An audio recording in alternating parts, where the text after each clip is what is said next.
the problem is that 2 billion people don't have access to medicine. Yes, it's a problem that's concerning all of us, and it's very difficult. We cannot solve this problem without the effort and cooperation of many people and organizations. Well, of course, it's very obvious that the pharmaceutical industry plays a role in this problem. It's not only a problem, but it's also an opportunity. It's markets that have to be developed. It's markets that have to be developed for their future. Yes, companies, I think, are interested to help us solve the problem, but we should help them help us.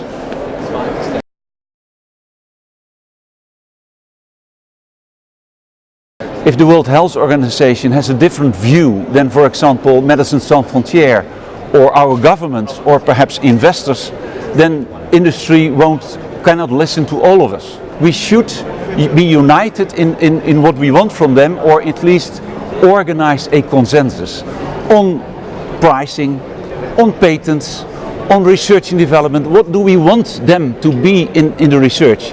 We need malaria vaccines, we need children medicine for AIDS, we need it, but what's the incentive for companies? We know that some companies are better, they know better how to reach people in developing countries than others. Some companies are more willing to go there, make mistakes, find out how we should do it than other companies. If we measure these companies and compare these big pharmaceutical giants with each other, yes, then they care. They're interested in each other and they are interested to learn from each other.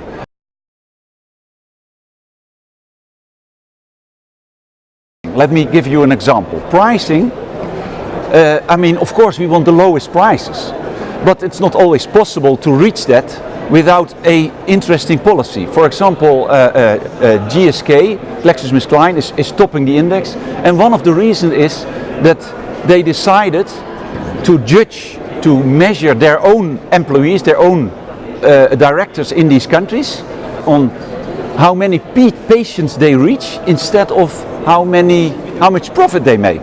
That's rather interesting. So they are preparing for a bigger market and to reach out to more people. That's a good example, but unfortunately only we know now one company that does this, and what we want to encourage that more companies think about this type of models.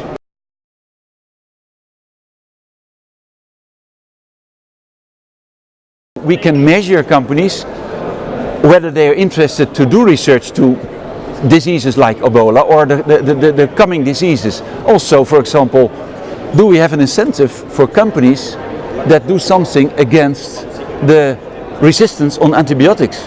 Some time ago, antibiotics, companies were not incentivized or not interested at all to work on medicine or antibiotics. Today it is changing, and we think that encouraging or rewarding companies for doing it helps.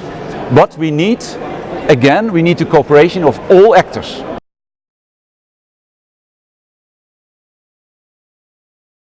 Well, this project is now funded by the Bill and Melinda Gates Foundation, the Dutch Ministry of Foreign Affairs and the British government. We want to be completely independent from the pharmaceutical industry, and that's why I think they respect us.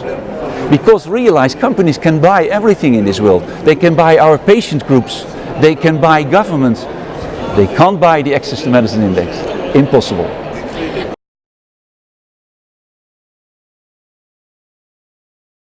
We know the European Parliament takes the index into account, but they should tell it. They should tell it to the world, they should tell it to these pharmaceutical companies to raise the awareness for this index, because it can only work if we pay attention to this.